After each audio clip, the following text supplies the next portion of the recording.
Our speaker for this evening is Elise Schuster, and they go by they, them pronouns, and they are a sexuality educator and have been for 15 years.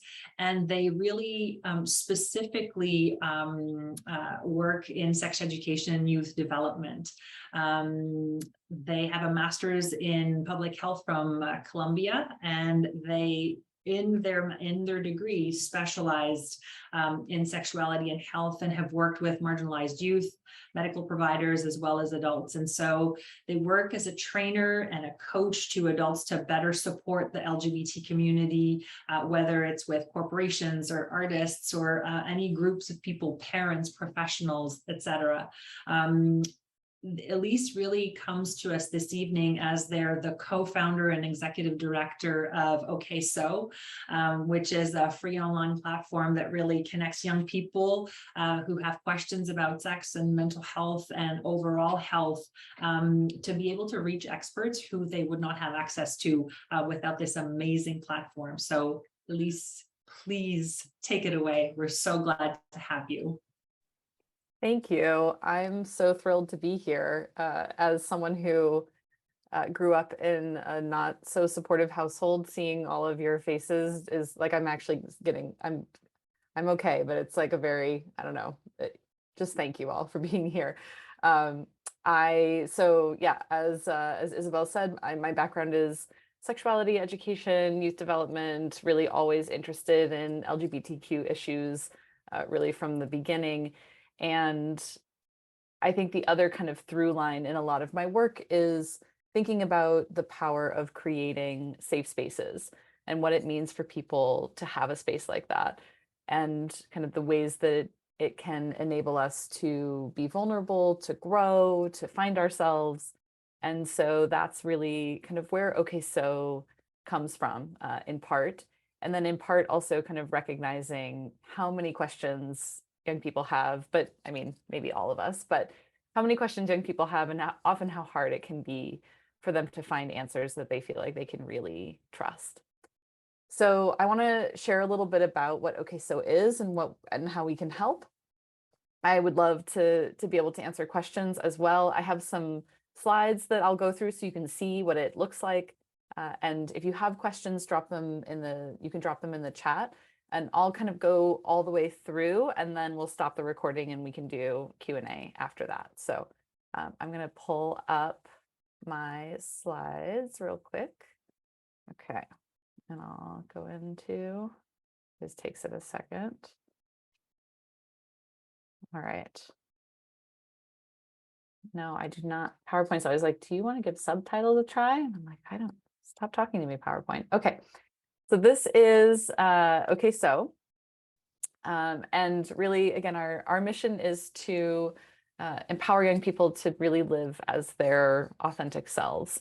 And the way that we do that is by connecting them to experts that they can trust for personalized support and information. So what do we mean by that, right? So we know that young people have tons and tons of questions about a huge variety of issues, whether they identify as LGBTQ or not. They may have any number of these questions, right, that aren't necessarily just identity focused. And we really need to be meeting them where they already are. So often I think what we do is we sort of say to young people, oh, you have questions, yeah, so you're gonna Google it or ask a friend, or you can go to a place near you, but you're going to need to call and make an appointment and figure out how to get there. And so we really wanted to think about how we could use technology to truly meet young people where they are in the moment when they most have that need, with people that they can trust. So the way that it works is that they create an anonymous account. They get to pick a username and an emoji avatar. So when they're asking a question, that's all that we see. We don't know anything else about them at all. And then they pick a group of experts, and the experts are grouped into, as you can see here, different topic areas. And so we have some of the more traditional sexual health topic areas, but of course we have things like identity and dating and relationships. We even have a sex team because we know that that's something that young people have tons of questions about that often no one is talking to them about, and it really impacts their life. So they can pick a team of experts based on topic areas. They can also find organizations that are near them. We're sort of working on building this out, hoping to have organizations in every state. And then they ask their questions in their own words. They get to write as much or as little as they want to. And they get to tell their story however they want, phrase their question however they want. And then our experts will respond. And you're probably sitting here thinking to yourself, okay, but who are these experts? So they are all volunteers with us, and they're all coming to us with their own expertise in their areas already. So they maybe did a peer health education program, or they have on-the-job training, or they have extensive lived experience.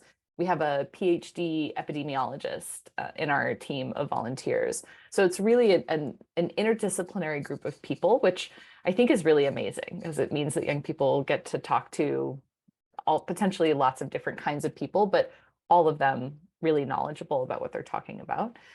And they go through an application process with us. We train them not exactly on sort of the content that they're talking about, but we train them more about how do we do this well over text? How do we create an environment that feels really warm and welcoming? How do we keep a conversation going? How do we really feel human and relatable when we're typing messages to someone and they're typing back? So that's really kind of what we work with them on. And we are entirely real people. So we have no algorithm that we're using. We are not a chatbot. It is 100% human beings all the time. So our experts, the way that it sort of works is that they're all in the team. So when a young person has a question, they're asking that whole team, and then whoever's available will respond. We always respond within 24 hours, but our average response time is 4.5 hours. So we're getting back to people much faster than that. And then any expert can kind of jump in and pick up where someone else left off. They can also offer additional information or another perspective, which can be really valuable. So it's sort of like a group chat, like a group text message chat, if anyone has those with friends of yours on your phone, except it's all happening on this app and it's all with a group of experts. Young people can ask as many questions as they want. It's free. We have no limit on the amount of questions that they can ask. We sometimes see folks asking, a bunch of questions kind of all at once when they first download OkaySo. I can often tell a new user, because they sort of appear, and then we see questions kind of across multiple teams, and they can continue their conversation with us. So, as we go, if there's something that kind of is maybe happening over a period of time, we'll follow up. They can keep checking back in. They don't have to start their story all over again. It will be there kind of in the thread. So where did this all come from? So myself and my co-founder, who's here holding up these signs, Francisco, we met in our master's in public health program at Columbia, and we knew we wanted to do something with tech and sexuality and sexual health and identity, but we weren't quite sure exactly what that was. And we got the opportunity to do what's something called human-centered design.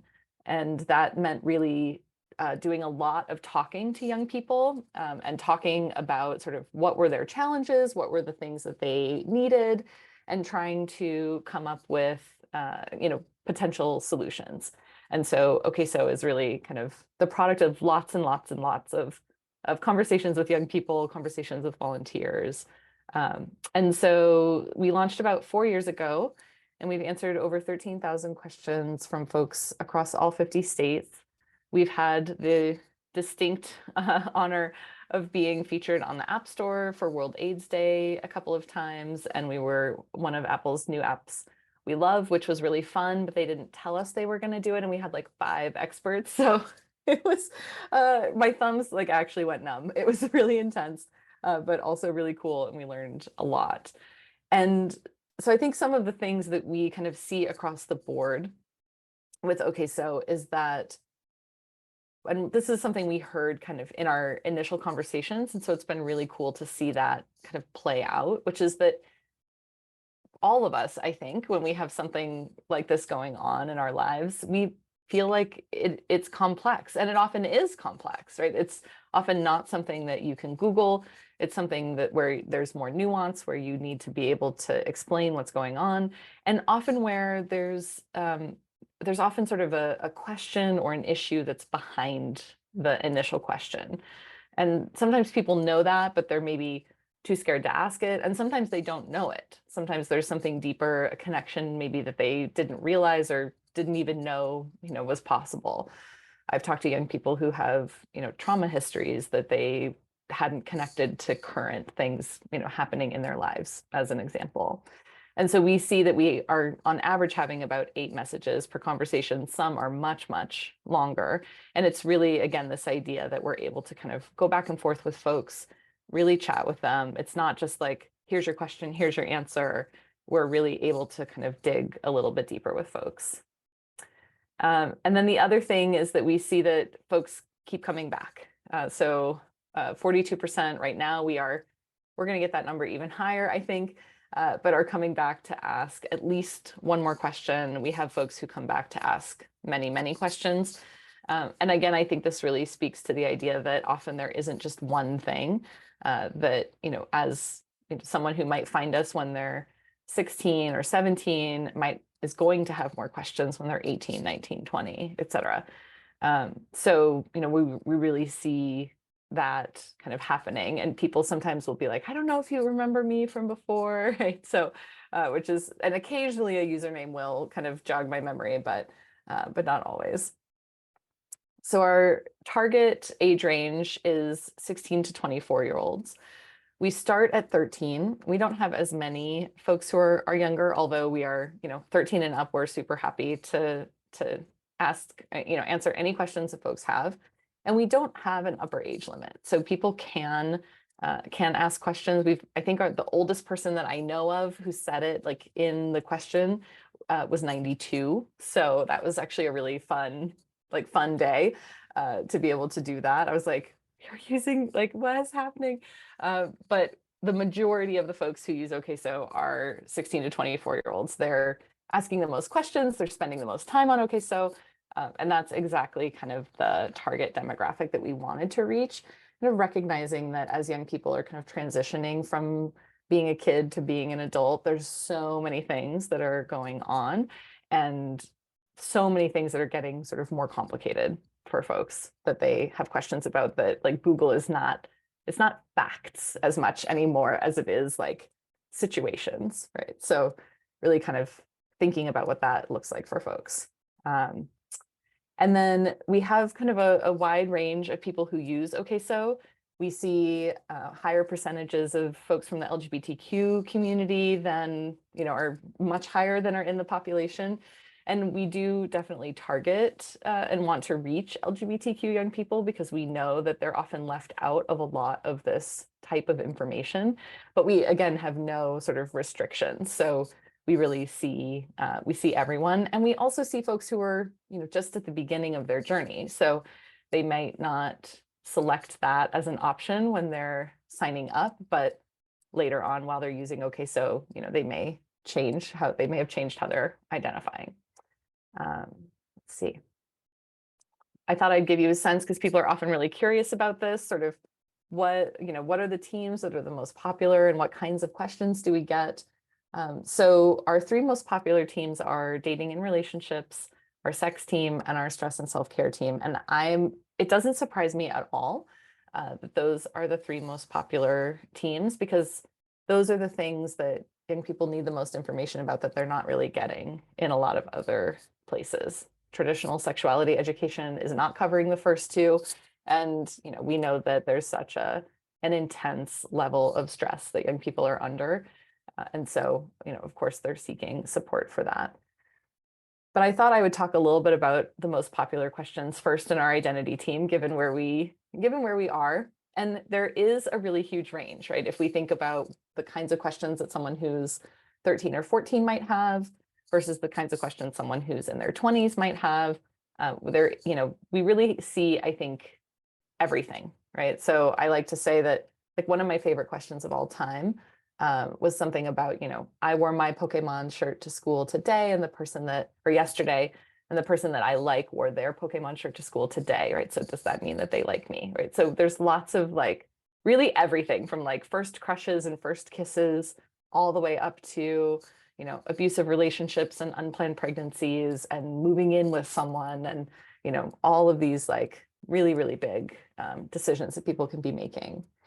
And so for identity, we get a lot of what you might expect, right? How do I know if I'm? How do I tell someone that I'm?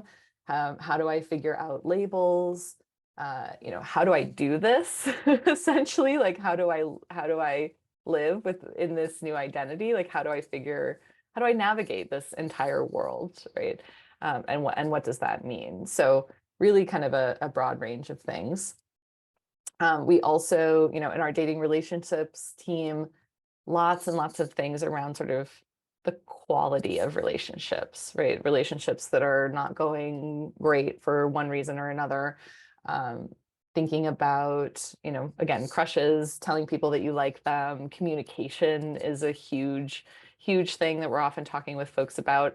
And, you know, all of these go sort of across all identities, right? That sometimes we often have to kind of, well, for dating and relationships, not as much, but for some of our other teams, we need to sort of be like, do you feel comfortable telling us what body parts you have? Because that's going to affect like how we talk to you about things. So we really want to, you know, again, try to kind of take people exactly as they are and how they ask their question. Yeah, so breakups, right? Dating, all the things, all the dating and relationship things.